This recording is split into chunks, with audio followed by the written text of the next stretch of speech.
Iyi ni radiyo BBC gahuza miryango ivugira i Londres kuri metero 19, 25, 31 na 41.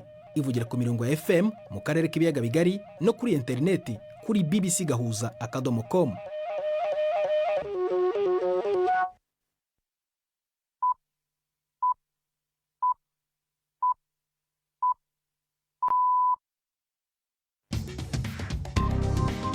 Ubu ni saa 10 n'igice ku isaha mpuzamahanga ya GMT, ni saa 12 n'igice ku masaha yo mu Rwanda no mu Burundi. Muri studio muri kumwe na Prudence Ngiyumva. Wiriwe woteza amatwi BBC gahuza miryango aho uri hose ku isi, kaze kuri radio kuri bbcgahuza.com, kuri Facebook live mu buryo bw'amashusho no ku mirongo migufi ya shortwave. Dore ingingo z'ingenzi z'amakuru turambura mu kanya kuri uyu wa gatanu tariki ya 5 z'ukwa kabiri. Muri Repubulika ya Demokarasi ya Kongo hakomeje imirwano cyane cyane mu ntara ya Kivu y'Amajyepfo, aho bivugwa ko ibihe by'agahenge bitabujije intambara gukomeza, ariko abo muri Bukavu ngo hari umwuka utandukanye n'ahandi. Burakomeje akazi kose karakogwa, nta kibazo, nta muntu uhungabanye, barakora imirimo yabo bose, buri muntu n'akazi kiwe aragakora, serivisi zose zirakora, nta kibazo kiri muri Kivu ukuye intambara iriyo ngiyo ku dongo mu nkengero. Ibihugu by'akarere k'uburasirazuba bwo hagati byamaganye umugambi wa Perezida Donald Trump kuko Leta Zunze Ubumwe za Amerika yafata ubugenzuzi bwa Gaza ikahindura icyo yise aho onogeye ijisho hegereye amazi, nyuma yo kwimura abanyapalestine bakajya ahandi. Mu kiganiro cy'abagore turaganira na Samantha Torres, umunyamerika kazi ukinira umupira w'amaguru mu Burundi, ariko ngo ntashaka kumenyekana kubera uruhu rwe. Guhagarika base kuvuga ngo ijambo ngo we muzungu canke ngaha ibubanza ngo we mushinwa, bashe jewe sindi mushinwa no kuri kose ndi umuntu. Hari navugwa mu mikino muri biganiro biwe na nini radukunda.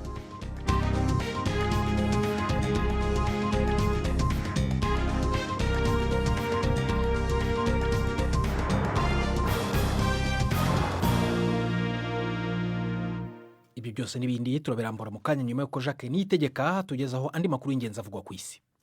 Ubudagi bwavuze ko icyifuzo cya Perezida Trump wa Amerika cy'uko Amerika igenzura Gaza ikanimura abaturage bayo bose bizatera imibabaro n'inzangano. Ubufaransa nabwo bwabinenze cyane, buvuga ko icyifuzo cye cyaba ari ukurenga cyane ku mategeko mpuzamahanga. Icyo gitekerezo bwana Trump yagitanze ejo kuwa kabiri ku mugoroba mu kiganiro n'abanyamakuru mu biro bye bya White House, ubwo yari ahagaze iruhande rwa Minisitiri w'Intebe wa Israel Benjamin Netanyahu wari wamusuye.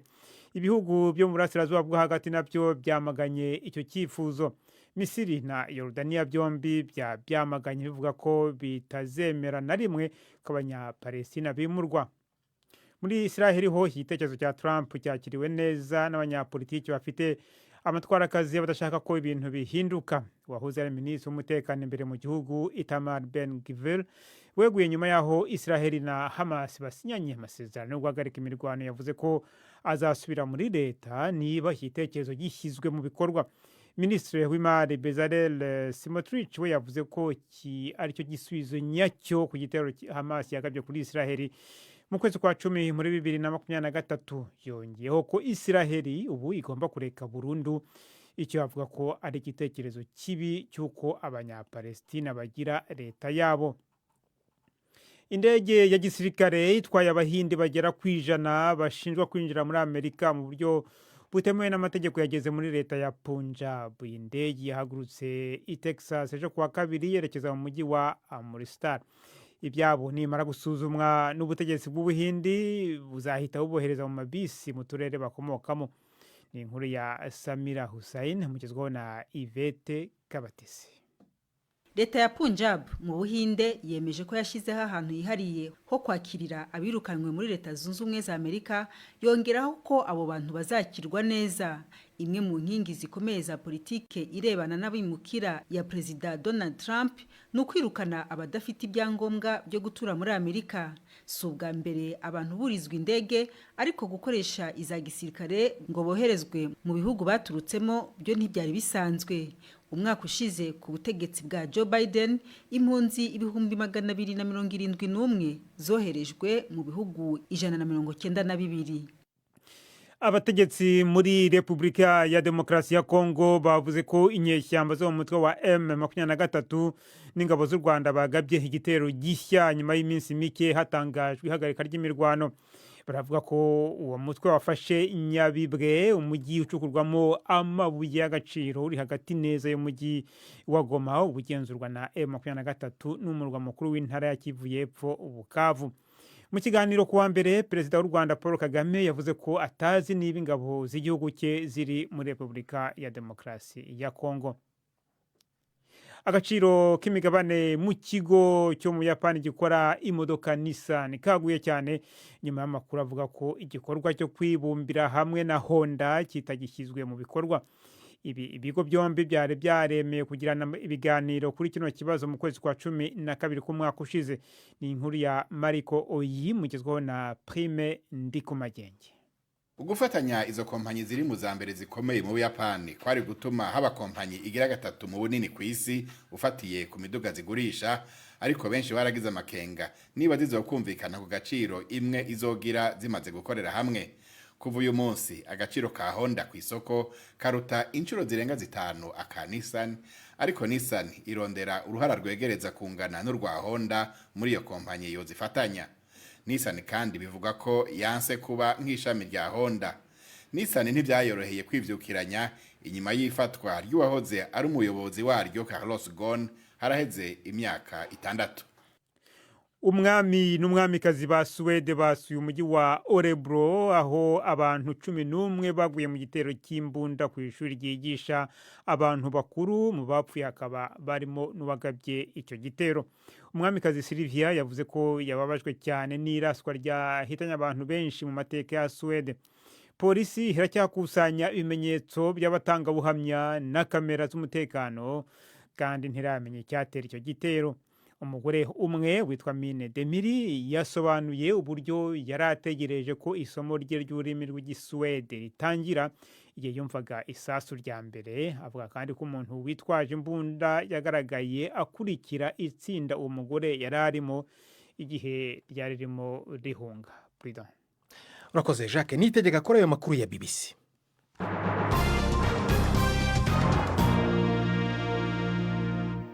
Ikaze ku makuru arambuye, duhera kuyareba akarere k'uburasirazuba bwo hagati.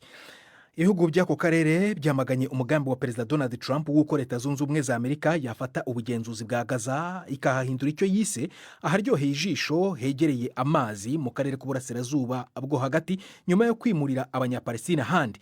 Hagati aho umutegetsi wo ku rwego rwo hejuru muri Isiraheli yasubiwemo ibyitwa amagambo yavuze ko ngo ibitekerezo bya Trump birenze indoto yari afite nuko byari byitezwe. Inkuru ya Yolande Nel muragezwaho na Yvette Kabatese.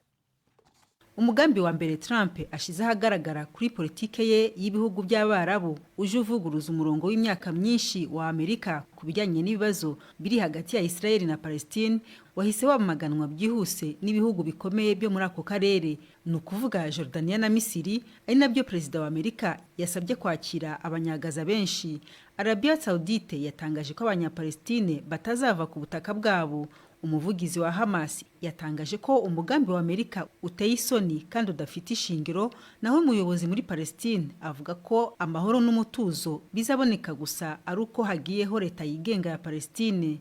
Muri Israeli abakomeye bo ku ruhande rw'abagendera ku murongo ukarishye w'ibya kera basabye ko kwimura abanyagaza byagirwa politike yemewe ya guverinema. Umuyobozi umwe yavuze ko Trump yatanze ibisubizo bikwiye ku bibazo Israeli yari ifite kuva yabaho.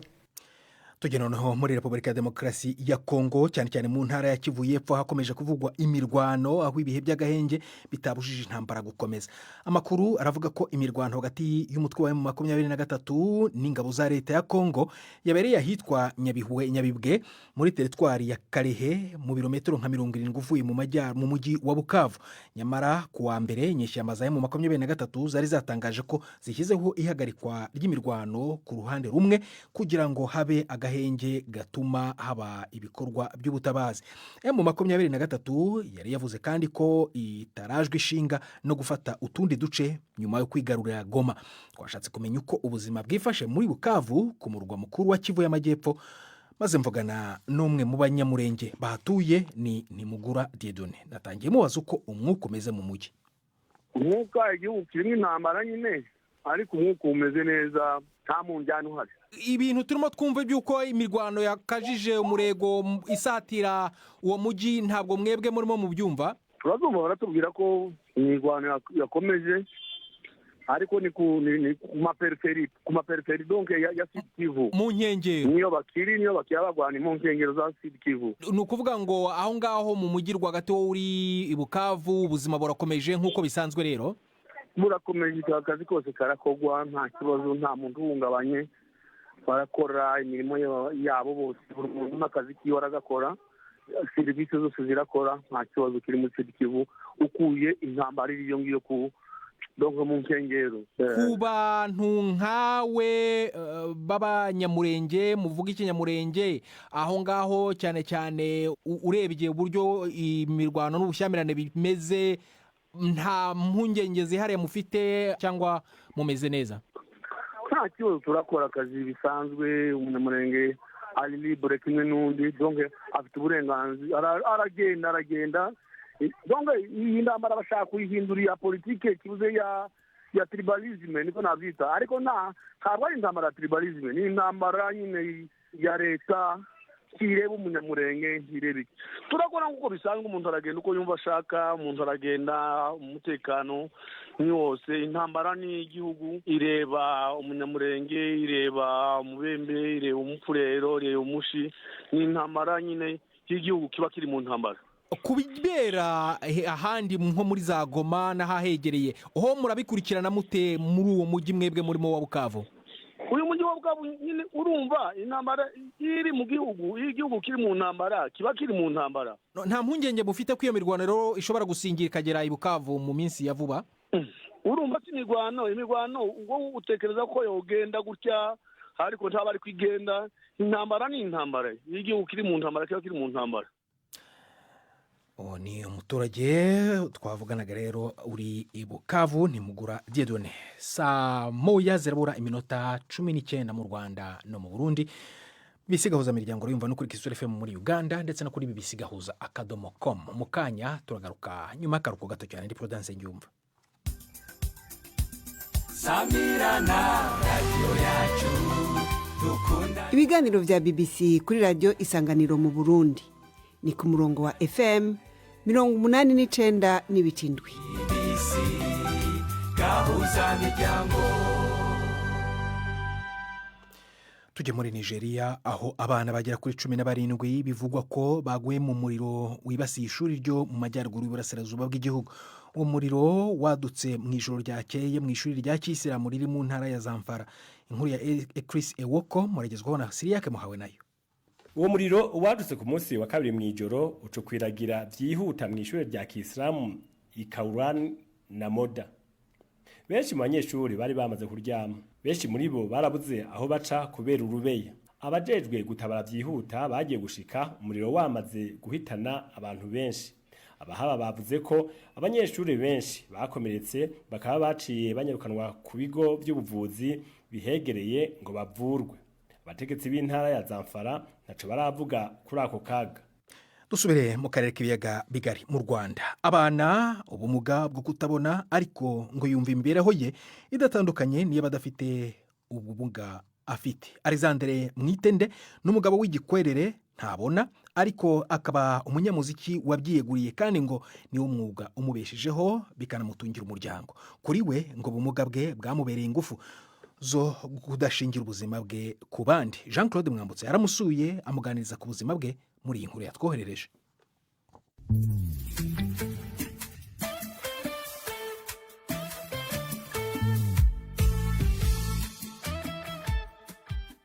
Alexandre Mwitende, umugabo urangwa n'urwenya rwinshi, akabyiniriro yitwa mu muziki yahisemo Lenko Alexandre.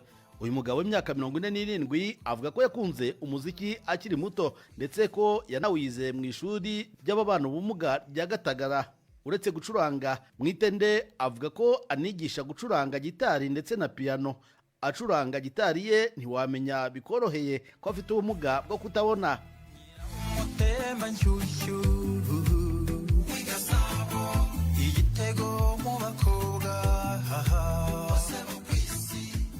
uretse kuba mfite wenda indirimbo nakoze ziri mu studio zanasohotse, ariko ubusanzwe ikintu kimpa amafaranga mu muziki ni igisope nkora, cyangwa nk'ahantu nkora mu minsi mikuru badutumiye, mu bukwe ndahacuranga cyane, mu anniversaire y'abantu ndahacuranga cyane. Ibyo ni bimwe mu bintu bituma mbona amafaranga. Kuba rero umugabo wo kutabona mufite nta mbogamizi nini cyane, ndiho nyire nk'abandi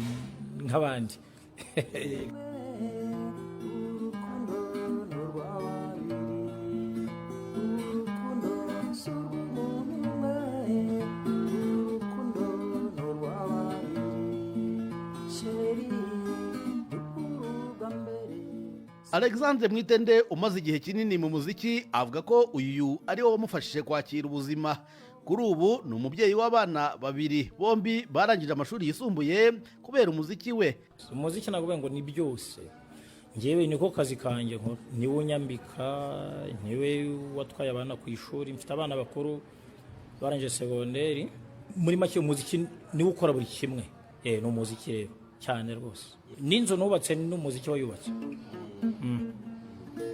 Afite ubumuga bwo kutabona bumubangamira rimwe na rimwe, ariko ngo ribimubuza kubaho no kubana neza n'abaturanyi. Yifuza ko abadafite ubumuga babazirikana bakabafasha mu byo badashobora kwifasha kubera ko batabona neza, ariko nanone ngo hari ibyo abafite ubumuga nk'ubwe binubira. None se urambana nka Alexandre gatufite iyo timbega teriko Imana ni ingome we, ngo ubuse ngo kuki yagize gutya, ukambaramo ko no kurandatwa ntacyo yakora. Bitandukanye no kuba rero nshobora kuba ubonye wena ngiye kugonga nk'igiti, ukambwira utari Alexandre wigonga icyo giti, izo mpuwe zo ndazemera. Cyangwa ukavuga utari Alexandre imodoka ziracyari nyinshi, weretse kwambuka imodoka itakugonga, izo mpuwe zo ndazemera. Urumva uranyonganiye muri bwa bumuga mfite. Iyi mihanda yacu bidakoze neza, ryo tuba tugenda ukabona hari nk'ahantu icyo wenda kidapfutse, uramutse mutari Alexandre aho ngaho uzi gukora tension imbere muri metero nk'eshatu hari umwobo utaza gutsikira. Izo mpuwe zo turazemera cyane, ngizo izo mpuwe nuko zitandukanye, njye nuko mbyumva nuko mbyeme. Inyanja n'ibiyirimo, inzuzi, ibishanga n'ibibaya, imigezi n'imisozi. Nubwo avuga ko imibereho ye idatandukanye cyane n'iy'abaturanyi be badafite ubumuga, Mwitende avuga ko hari ahakiri imbogamizi. We ngo agerageza guhangana na zimwe muri zo, ariko siko ibibazo byose ashobora kubyifasha, yaba kuri we ndetse na bagenzi be. Asanga aha leta yarushaho kubatekereza cyane. Kubona inkoni yera biragoye, kandi blanche cyangwa white cane ni nkeya pe. Ikiri nk'uburyo bwo kwiga, materiel ziratugora cyane, izacu zirahenda.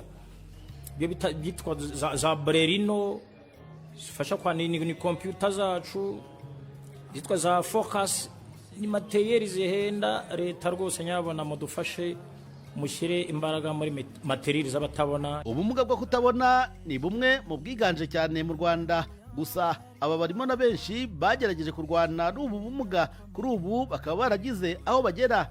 Kuri Mwitende ndetse n'abandi bafite ubumuga, ngo kugira ubumuga runaka ntibivuze kubura ubushobozi burundu.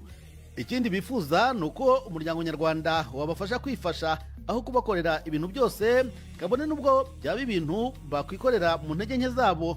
Jean Claude Mwambutsa, BBC Gahuza Miryango, i Kigali.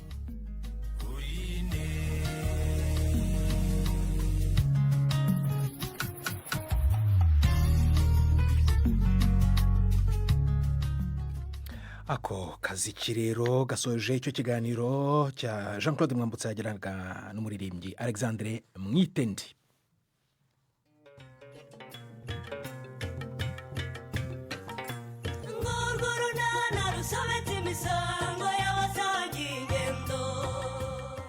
Mu kiganiro nacyo kuri wa kane twabateguriye Lopez isaba izingiro ry'ibibazo byawatanye. Reka nawe gutekereza utyo pe. None se yaba adahari koko ubwaye amahirwe aba yaranciye mu myanya y'intoki. Uramenyanye, ntufate Lopez nk'umunyamuvumo, ahubwo mufate nk'umunyamugisha mu bye. Nta soni. Mana yanjye, none wasanga iriya modoka ari ya Chris we. Ni 12:45 kuri BBC.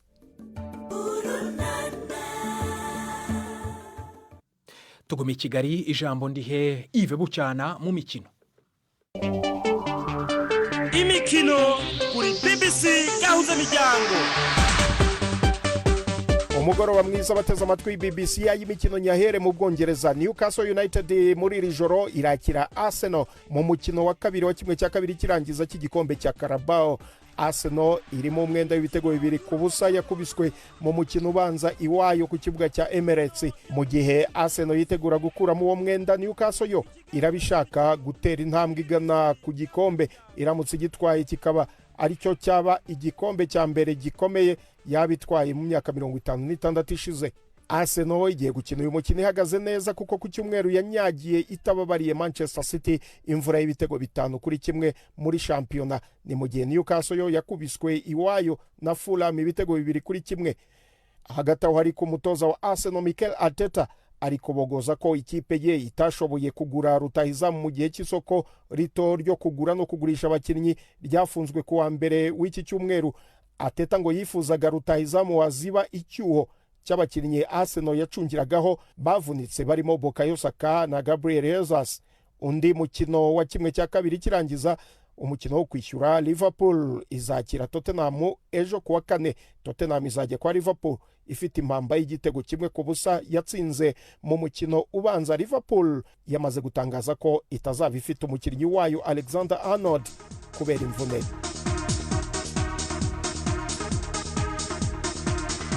Yandi makuru avugwa mu Bwongereza kugeza aho shampiyona igeze aha, byatangajwe ko hamaze kuba amakosa 13 akozwe n'abasifuzi bakoresha uburyo bw'ikoranabuhanga bwa video, ibyo bita VAR. Umwaka ushize aho shampiyona igeze aha, ayo makosa yari 20 nk'uko bitangazwa n'abayobozi ba shampiyona. Habayeho kwiyambaza VAR mu mikino 70 ku mikino yose imaze gukinwa 239. Umuyobozi mukuru w'umupira w'amaguru Tony Scholes yagize ati, nta muntu n'umwe wasuzugura ikosa iryo ari ryo ryose kubera ingaruka zaryo. Turabizi ko ikosa rimwe rishobora gutesha ikipe amanota, guteza akaga yaba umusifuzi, gutuma abatoza birukanwa, tutibagiwe n'abakinnyi. Urugero rutangwa n'uwahoze ari umutoza wa Manchester United Erik ten Hag. Ibyamubayeho ubwo iyo kipe yatsindwaga na West Ham. Rimwe mu makosa ane ataravuzweho rumwe ni penalty yahawe West Ham bisabwe n'umusifuzi Michael Oliver wari kuri VAR, nyamara bikaza kugaragara nyuma ko nta kosa ryarimo. Gutsindwa kwa United byaviriyemo Ten Hag kwirukanwa ku munsi wakurikiyeho. Naho muri tenisi, umukinnyi wegukanye inshuro 2 irushanwa rya Wimbledon Petra Kvitova yatangaje ko yagarutse muri tenisi nyuma yo kubyara umwana w'umuhungu. Uyu wahoze ku mwanya wa kabiri ku isi yaramaze amezi 15 atagaragara muri tenisi. Irushanwa yaherukaga ni rya China Open mu kwezi kwa 10 2023. Uyu munyarepublika ya Czech kazi w'imyaka 34 yatwaye ibikombe 2 bya Wimbledon muri 2011 na 2014. Ayo niyo y'imikino nabahitiyemo uyu munsi. Gendi Yves Bucyana.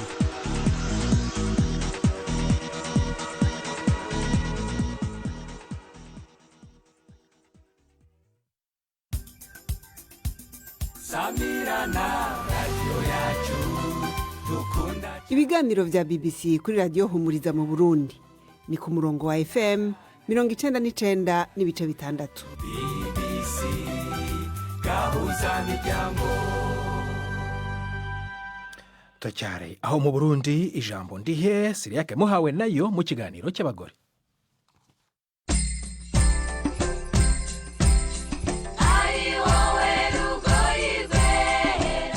Ndababwije nongera ndabana ikaze muri iki kiganiro c'abakenyezi.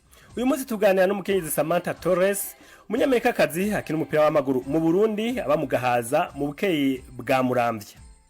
Uyu mugore w'abana babiri mu Kirundi ciza aratuyagira uko abayeho mu Burundi. Mu gutangura abanza kutubwira nimba no muri Amerika yakina umupira. Ego ndakina hariya cyane gose, mugabo igihe kera ndi muri Amerika ndinjira mu bintu bigoyi bibi, badroge, inzoga, ndabihevye 100%.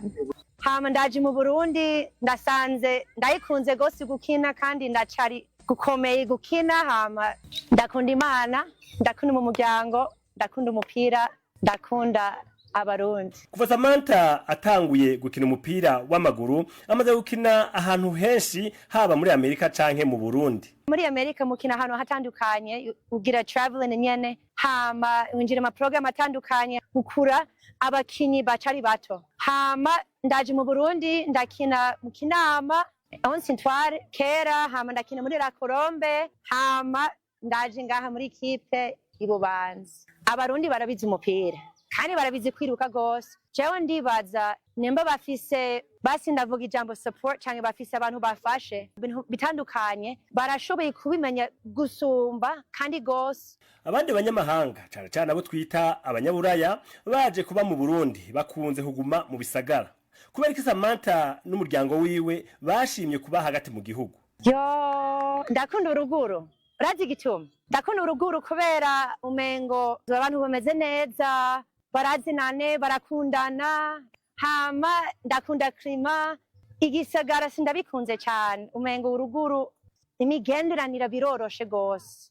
Kugenda mu mutumba, imigenzo, imico, umengo irindani gose. Ikintu gikuru ndayikunze cyane gose ni ubucuti abarundi bafise hagati yabo. Urumva twebwe hanze muri Amerika twarakuriye basi igihe cyose bavuga ngo urakeneye gukura ukora wenyene ukurikirana ibintu byawe wenyene uri umuntu basi independent. Mugabo ngaha mu Burundi ibintu byose mukorana kandi mukorana hamwe, n'ubumwe n'urukundo. Kuryamana nemba n'abakobwa canke gute ngaha muri kipe turaryamana, nemba ni gufungura murasangira canke nemba ni kurima murarima hamwe. Vyose ndakunda imigenderanira. Ivyo guheka umwana mu mugongo ndayikunze cyane kubera ndakunda gutamba. Samantha aratanga impanuro ku bandi banyamahanga. Uri munyamahanga ni vyoroshe basi kuza ahantu hashasha, birumvikana. Uraje ahantu hashasha umenyera ahantu hashasha ivyo kurya nabo bantu n'imigenzo n'imico. Ni kuvuga ndibaza ikintu ca mbere rya mbere ni gusaba abavukanye banje n'abarundi bagerageze gukwakira basi urukundo bafise hagati yabo. Ndabizi ngaha kahise kirahari mu Burundi ngo turatandukanye ngani dusa ngani tumeze ngani twarafata umwe ku wundi. Ivyo kahise rero tubireke kahise hama tubitangura bishasha. Kubera iki impande zose turahomba. Uruhande y'abarundi gerageza basi mu buryo bwose gukwakira neza, kukwereka urukundo kandi guhagarika basi kuvuga ngo ijambo ngo we muzungu canke ngaha ibubanza ngo we mushinwa. Bashe jewe sindi mushinwa no kuri kose ndi umuntu. Wumvirije ikirundi Samantha avuga ntiworeka kwibaza iragikuye. Bafise abagenzi tubana n'abarundi imisi yose igihe cyose bari gukosora kandi ndakunda kuyaga kandi sindatinya nemwe ndagize ikosi mu kirundi na kimwe naco bitwaye. Kirundi kiraryoshe. Kenshi na kenshi hari abantu bakunda kuvuga abanyamahanga bakoresheje ikirundi bibaza ko batabumva. Vyoba bimaze kumushikira. Yo kangahe ngo batangure kuvuga amajambo menshi ngo uyu navyumva hamwe ndahoze gushika ahantu hamwe nambwire hewe aya ingo tuyage n'ukuri ivyo sivyo. Hama baratangaye ngo yo managawe ndafuye ndi mwijuru. Aya urakoze cyane. Yo none ijambo gishasha ndizo uyu munsi niki urakenuye. Ikiganiro c'abakenyezi cy'uyu munsi kigaruke ngaha naho ubutaha. Mwari kumwe na Siriake muhawe nayo.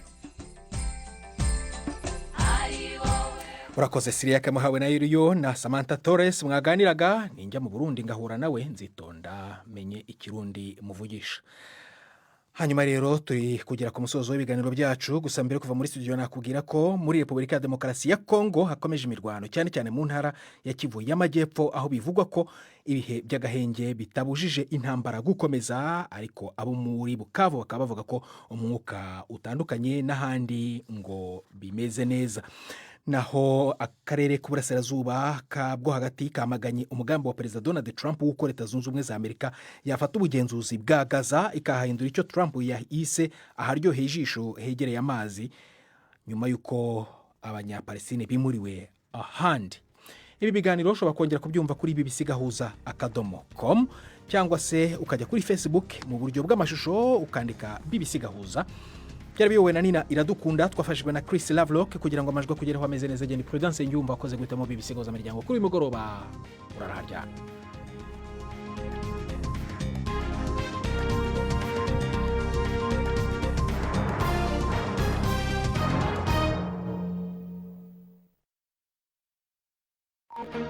Thank you.